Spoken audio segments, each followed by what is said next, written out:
मध्य प्रदेश सरकार पर फिलहाल 3.5 करोड़ रुपए से ज्यादा का कर्ज है और मार्च 2024 के एंड तक सरकार 28,500 करोड़ का कर्ज और लेने वाली है। चुनाव से पहले सरकार ने मुफ्त की रेवड़ियां बांटने में जनता की गाढ़ी कमाई के पैसों को जी भरकर उड़ाया, जिसके दुष्परिणाम अब नई सरकार बनने के बाद सामने आने लगे हैं। एक तरफ सरकारी तामझाम में पानी की तरह पैसे बहाए जा रहे हैं, तो दूसरी तरफ सरकार के पास कर्मचारियों को तनख्वाह बांटने के पैसे नहीं हैं। प्रदेश की नई सरकार से कर्मचारियों को काफी उम्मीदें हैं, लेकिन नई सरकार भी फिलहाल सिर्फ वादों से जनता का पेट भरने की कोशिशों में नजर आ रही है। हम ये सब यूं ही नहीं कह रहे, बल्कि इसके पीछे कुछ ठोस तथ्य और मौजूदा हालातों की असल तस्वीर हम आपके सामने रखेंगे। नमस्कार, मैं हूं रामकृष्ण गौतम और आप देख रहे हैं द सूत्र का बेहद खास कार्यक्रम सीएम हेल्पलाइन यानी कॉमन मैन हेल्पलाइन। और इस खास कार्यक्रम में मैं आपको सरकार के आसमानी दावों और वादों, सूरत और सीरत का फर्क दिखाने वाला हूं। चलिए तो बिना देर किए आपको लेकर चलता हूं रायसेन और दिखाता हूं हमारे संवाददाता पवन सिलावट की खास रिपोर्ट। योजना को ऊपर तक पहुंचाने वाले हम ही लोग, और हमारे साथ इतना शोषण, और सबसे कम मानदेय हमारा, और हमारा भवन किराया नहीं आया 4 महीने से। हाँ, इससे हम बहनें बहुत परेशान हैं। हमारी ये नौबत आ गई है कि हमारा चूल्हा जलाना भी संभव नहीं है, और इस समय बच्चों के एग्जाम भी आने वाले हैं, तो फीस भी भरना होता है। बनाने के लिए सिर्फ महिला बाल विकास के आंगनबाड़ी कार्यकर्ता है। क्या रंगोली बनाने में क्या एक्सपर्ट है वो लोग, या ना हमको अलग से कोई मिलता? रंगोली के कलर भी हम लोग लेके आए, सुबह से आए भी हम, और भी डिपार्टमेंट में महिलाएं हैं। अभी आपने जिन्हें सुना वो सरकार और जनता के बीच की बेहद अहम कड़ी है। महिला एवं बाल विकास विभाग के तहत काम करने वाली ये महिलाएं रायसेन जिले की आंगनवाड़ी कार्यकर्ता और सहायिकाएं हैं, जो कलेक्टोरेट में आला अधिकारियों को अपनी समस्याएं बता रही हैं। इन्होंने जो समस्याएं बताई वो तो आपने सुन ही ली होंगी। इनकी सबसे बड़ी समस्या ये है कि इन्हें 3 महीने से सैलरी नहीं मिली है। जनसेवक कहे जाने वाले विधायकों और मंत्रियों के लाव लश्कर पर जनता की गाढ़ी कमाई फूकने वाली सरकार को शायद इनकी समस्या काफी छोटी लग रही होगी, लेकिन यह समस्या इनके लिए किसी बड़ी आफत से कम नहीं है, जो धीरे धीरे इन्हें भुखमरी की कगार पर ले जा रही है। हमारा 3 महीने से मानदेय नहीं आया, तो आज हमारी मुख्य मांग तो यही है शासन से कि हम लोगों पे ध्यान दें और हमारा मानदेय डालें। हम तो शासन से यही निवेदन है कि हमारा मानदेय समय से डाला जाए। दूसरी है कि भवन किराया नहीं आया, 4 महीने हो गए भवन किराया नहीं आएगा। मंगल दिवस की राशि नहीं आई, कैसे मनाए मंगल दिवस? हमारे यूनिफॉर्म के पैसे नहीं आए 2 साल से, 2022 और 2023 में, तो यूनिफॉर्म भी नहीं खरीद सकते। सबसे बड़ी समस्या है कि मानदेय नहीं आया। अगर हम भवन आंगनवाड़ी किराए से लेते हैं, अगर हमारा मानदेय आता है तो हम एडजस्ट कर लेते हैं, अपना मानदेय हम में से दे देते हैं, लेकिन जब हमारा मानदेय नहीं आया तो हम मकान मालिक को क्या देंगे? देश के मूल जड़ यानी ग्रामीण क्षेत्रों को मजबूत बनाने में जुटी इन आंगनवाड़ी कार्यकर्ताओं और सहायिकाओं को 3 महीने से सैलरी ना मिलना कोई छोटी मोटी बात नहीं है, और आप अगर इनकी तनख्वाह सुनेंगे तो चौंक जाएंगे। आंगनवाड़ी कार्यकर्ताओं की सैलरी होती है मात्र 7,250 रुपए प्रति महीने, और सहायिकाओं की सैलरी होती है 6,500 रुपए प्रति महीने, और वो भी इन्हें नसीब नहीं हो रही है, और वो भी 3 महीने से। जबकि प्रदेश की मोहन सरकार ने अपनी छवि चमकाने के लिए सिर्फ अखबारों और न्यूज चैनल्स में महज 1 महीने में 15 से 20 करोड़ रुपए तो विज्ञापन में ही फूंक दिए हैं। 3 महीने से इन आंगनवाड़ी कार्यकर्ताओं और सहायिकाओं को सैलरी ना मिलने से भले ही सरकार को फर्क ना पड़ रहा हो, लेकिन इन पर मुसीबतों का पहाड़ टूट पड़ा है, और मौजूदा हाल ये है कि इनके घरों में चूल्हे तक नहीं जल पा रहे हैं। बहनों को बहुत मुसीबत का सामना करना पड़ रहा है, क्योंकि घर के चूल्हे जलना बंद हो गए हैं, लेकिन हमारे विभाग को इस चीज की कोई खबर नहीं है, ना ही उनको कोई चिंता है। हम लोग जमीनी स्तर पर जाकर उनसे कई बार बोल भी चुके हैं कि हम लोग का मानदेय जल्दी जमा करने की कोशिश कीजिए, आजकल में करके टाल दिया जाता है।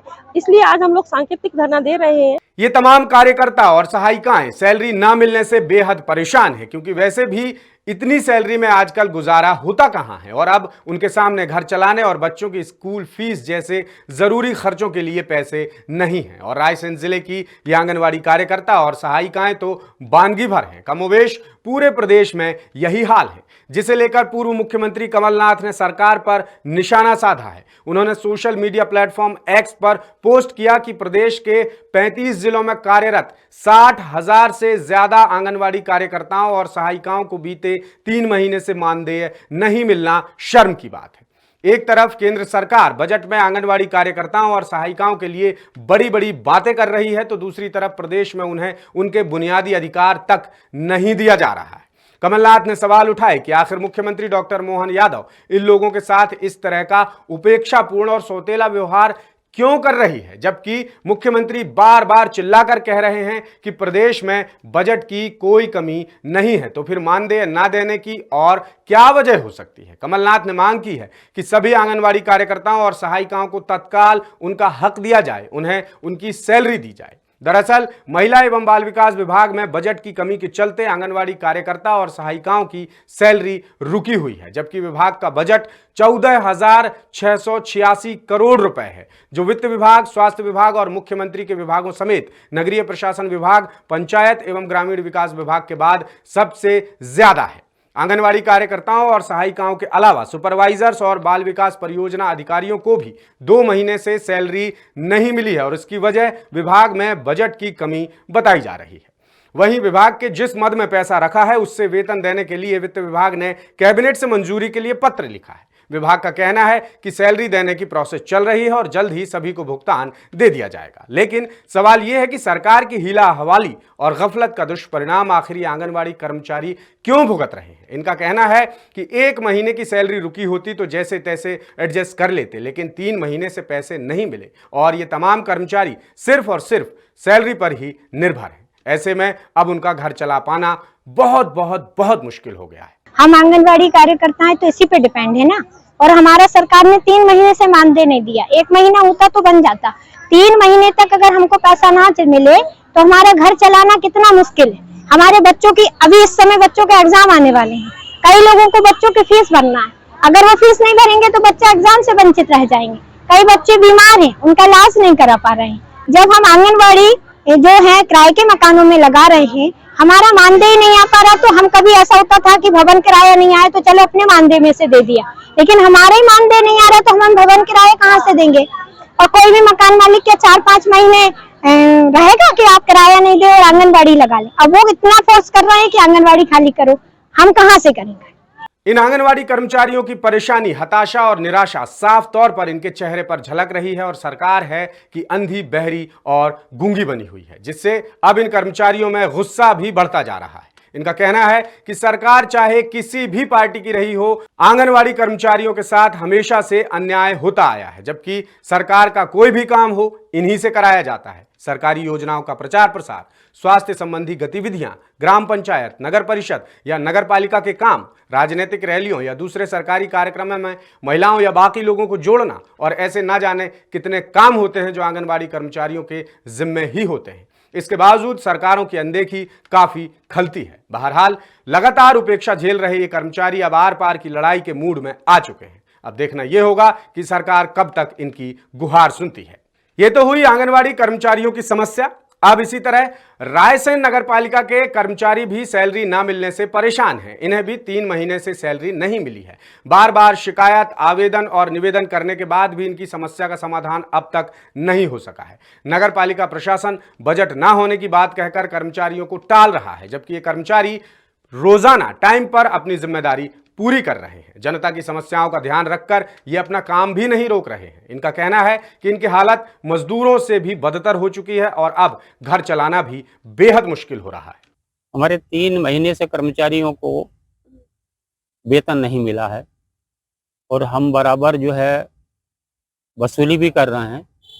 कर्मचारी हमारे सुबह 6 बजे से ड्यूटी भी करते हैं, इसके बाद भी जो है वेतन नहीं मिल पा रहा है। शासन से पैसा भी बराबर जो है आ रहा है, सिर्फ सफाई कामगारों को दी जा रही है, बाकी ऑफिस स्टाफ, जलप्रदाय स्टाफ, निर्माण शाखा और सभी जो है किसी की नहीं मिल पा रही। इन कर्मचारियों में स्थायी और अस्थायी दोनों तरह के कर्मचारी शामिल हैं जिन्हें 3 महीने से सैलरी नहीं मिली है। कुछ कर्मचारी ऐसे भी हैं जिन्हें 4 महीने से सैलरी नहीं मिली। ये लोग बेहद परेशान और निराश हो चुके हैं और अब इनका गुस्सा भी बढ़ता जा रहा है। इनका कहना है कि कर्मचारियों को सरकारी काम का जितना भार सौंपा गया है उस हिसाब से मानदेय एक मजदूर की मजदूरी से भी कम है और इस पर भी सैलरी नहीं मिल रही है। अब ये करें तो क्या करें? कुछ कर्मचारियों का 4 महीने का भी रुका हुआ पिछला और नगर पालिका पिछले आयुक्त महोदय ने 45 लाख रुपए की चुंगी भी भेजी थी कि इनकी तनख्वाह का पूरा भुगतान कर दिया जाए। फिर भी नगर पालिका द्वारा कर्मचारियों को वेतन नहीं दिया गया, एरियर नहीं दिया जा रहा, जबकि पर्याप्त मात्रा में कर्मचारी पूरी मेहनत करके वसूली ला रहे हैं। इसके बाद भी उनसे कह दिया जाता नहीं पैसा नहीं है, बिजली का बिल जमा करना है, डीजल करना है, ना तो डीजल करते हैं। नगर पालिका कर्मचारी अब इतने परेशान हो चुके हैं कि उन्होंने बड़े आंदोलन की चेतावनी दे डाली है। इसे लेकर द सूत्र ने सीएमओ से बात की तो उन्होंने कहा कि कर्मचारियों की 1 महीने की सैलरी की राशि जारी कर दी गई है और बाकी राशि अगले महीने जारी कर दी जाएगी। कर्मचारियों ने यहाँ पर लिखित में और कलेक्टर साहब को भी आवेदन प्रस्तुत किया है जिसमें विगत 2 या 3 माहों का उनका भुगतान नहीं हुआ है। तो उसके संबंध में हमने कल ही उसकी राशि जारी की है 1 माह की, और आने वाले माह में संचालनालय से प्राप्त चुंगी से शेष माहों की भी उनकी सैलरी जो है उनको दी जाएगी।